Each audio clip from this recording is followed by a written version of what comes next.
al cual desde antes conoció. ¿O no sabéis qué dice de Elías la Escritura, que invoca a Dios contra Israel diciendo: Señor, a tus profetas han dado muerte y a tus altares han derribado, y solo he quedado yo y procuran matarme? Pero, ¿qué le dice la divina respuesta?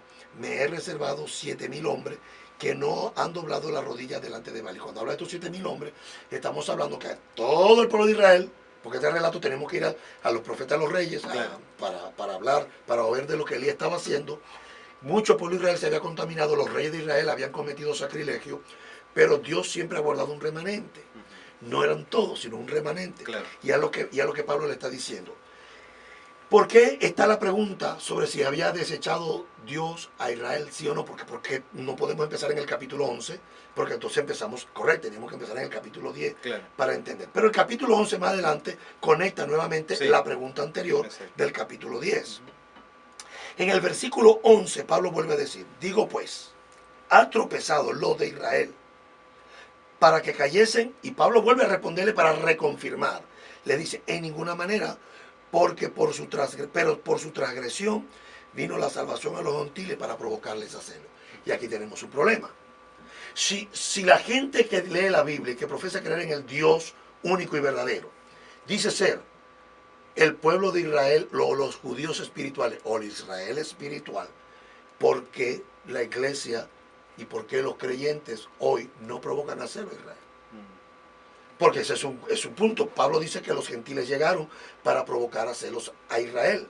La realidad es que la historia de la cristiandad no han podido provocar a celos a Israel. No lo provocan. ¿Por qué? Porque para provocar a celos a alguien, tú tienes que hacer lo mismo que estoy haciendo mejor. Claro, exacto. Si no, no hay provocación a celo. El judaísmo hoy mira al cristianismo como buenos amigos, con algunos como gente que aman a Israel y pro Israel y amigos por Israel. Y entonces hay una buena mancuerna entre el judaísmo y el cristianismo, con este cristianismo de hace 20 años para acá, Sí. que ha abierto más los ojos, que se ha entrado más y se ha apoyado a Israel. Entonces ellos tienen una buena mitad con el judaísmo, pero no hay celo. Claro. ¿Por qué? Porque la iglesia, que se identifica con Israel espiritual, no hace nada de lo que los judíos naturales hacen. De hecho, tenemos una disparidad muy grande. Por ejemplo, encontramos a la cristiandad guardando el domingo, comiendo puerco, celebrando tal vez Halloween en algunos lugares, celebrando Navidad el 24 y celebrando un sinfín de cosas que el cristianismo no celebra. Entonces, para yo poder decir que yo soy un judío, por lo menos espiritual, tiene que haber algo que me identifique con ese pueblo. Claro. O sea, lo que ellos tenían o lo que ellos hacen, ya ellos lo desecharon y ahora nosotros lo hacemos, aunque sea de una manera adaptada, pero no hay nada. Justamente estaba pensando en ese tema el otro día. La iglesia festeja cosas que Dios no ordenó que se festejaran. A ver si me explico. No festejamos lo que hay que festejar, pero sí festejamos lo que no hay que festejar. ¿Se entiende? Sí, claro que sí. Por lo menos yo lo entendí, yo no sé la audiencia, pero, Okay. pero yo lo entendí. Y el punto, Richard, es bien sencillo. ¿Por qué la iglesia, si se autoproclama como un Israel espiritual, dónde está la identidad con ese pueblo? Claro. ¿Dónde está la identidad con la Biblia del pueblo? Claro. Porque los árabes nos llaman a los judíos la gente del pueblo, la gente del libro. Ajá. ¿Por qué? Porque estamos apegados a esto. Entonces, ¿qué pasa? Que como no hay esa identidad, la iglesia hoy está desarraigada. Por eso es más fácil celebrar cualquier cosa que se te presente. ¿Por qué? Porque está desarraigada. Claro. Entonces, ¿cuál es el propósito de que Israel haya desechado ¿por qué la iglesia no es es que estoy buscando la palabra correcta, no provoca celos a Israel? ¿Por qué? Porque la iglesia perdió sus órdenes. ¿Quién hizo que la iglesia se perdiera?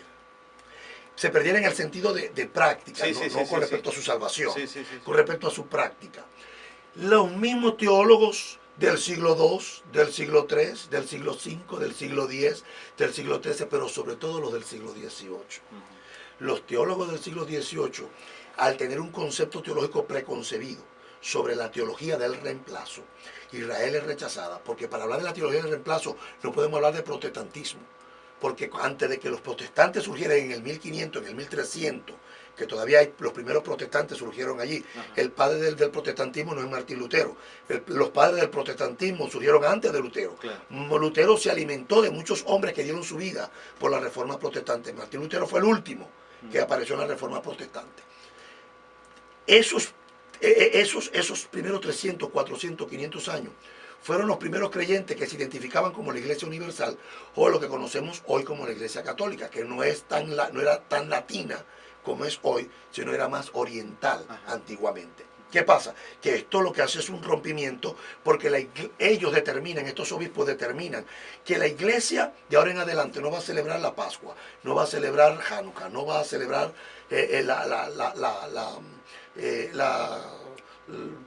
las comidas kosher, las cuales permiten comer toda la alimentación prohibida. ¿Por qué la prohíben? Porque tú no puedes prohibir algo que no se use. Claro, seguro. Entonces, 325 años después hubo la prohibición. ¿Por qué? Porque había que alejar a la iglesia de sus orígenes para formular un concepto totalmente diferente, que es lo que tenemos hoy. Lo que tenemos hoy es que entre más lejos estamos de nuestra identidad, más vamos. Tú eres uruguayo de nacimiento y tienes tu costumbre de tomarte tu mate. Claro. Pero ahora vives en los Estados Unidos. ¿Tus hijas le gustan el mate? Seguro. ¿A tu nieta le gustará el mate? No sé. No sabemos. ¿Y a tu bisnieto? Menos todavía. O sea, ellos van a ir a reemplazar. ¿Por qué? Porque entre más lejos estén de Uruguay, más van a perder su costumbre. Ya no van a tener tal vez el acento ese de Sudamérica, el caballo. El caballo, el pollo. Pero, ¿por qué? Porque perdieron su conexión con el país de donde nacieron. ¿Qué pasó? Que muchas veces se lucha por mantenerla. Pero la realidad es que entre más te alejas, más las pierdes. ¿Cuál es el problema aquí? Que los gentiles fueron llamados para provocarlos a hacerlo. Pero la realidad es que la iglesia nunca ha provocado a hacerlo Israel, porque no hace nada que se parezca ni siquiera a un Israel espiritual. Israel, la iglesia tiene cosas judías, tiene una Biblia judía, cree en el Dios de Israel, cree en que el Mesías es judío, aunque hay muchos que todavía no se han enterado, pero sí entérense, Jesús era judío, nació en Belén, Belén quedaba ahí pegadito a Jerusalén, que hoy tristemente quedó en territorio palestino, por la división de las tierras. Claro. No hay una conexión. Entonces, ¿cómo nosotros provocamos hacerlo? Como cuando cumplimos Romanos capítulo 11. ¿Cómo la iglesia puede provocar a hacerlo? Porque los judíos dicen que la Torah es para ellos solamente, la Torah es para nosotros, los judíos no tienen por qué guardarla. Todas estas son prescripciones que los rabinos tuvieron que establecer con los siglos para preservar el judaísmo. Claro. Pero la realidad es que, como dicen nuestros sabios de Israel, que la Torah fue dada en el monte Sinaí para que todas las naciones pudieran aprovecharla. Que Israel fue el que la recibió, que Israel fue el que fue el portador, como dice Pablo en Romanos. Dice que a Israel le fue confiada la palabra, los pactos, la promesa, la adopción, la ley, le fue confiada. Pero no era para que la escondieran, sino para que ellas pudieran ser, pues cuando Mashiach venga, Israel tiene que ser luz. Claro. Preparar el camino para que cuando Mashiach regrese en la perspectiva judío-mesiánica, no de la perspectiva hebrea tradicional, porque la perspectiva judía tradicional que Mashiach no ha llegado. Claro. Y cuidado, algunos judíos creen que no viene tal Mesías. Muchos judíos creen que es una era mesiánica de crecimiento espiritual y de paz e de igualdad. Que los católicos, los musulmanes, los judíos, todos vamos a crecer tanto espiritualmente que nos vamos a respetar. Y esa es la era mesiánica. Claro, ok. Perfecto, hermano William, muchas gracias por todo esto. La verdad que esto trae una claridad enorme y lamentablemente muchas veces tenemos que ir haciendo algún corte o algo por el estilo para poder darle un formato al programa, pero esto está para seguir, nos apasiona tanto a nosotros como a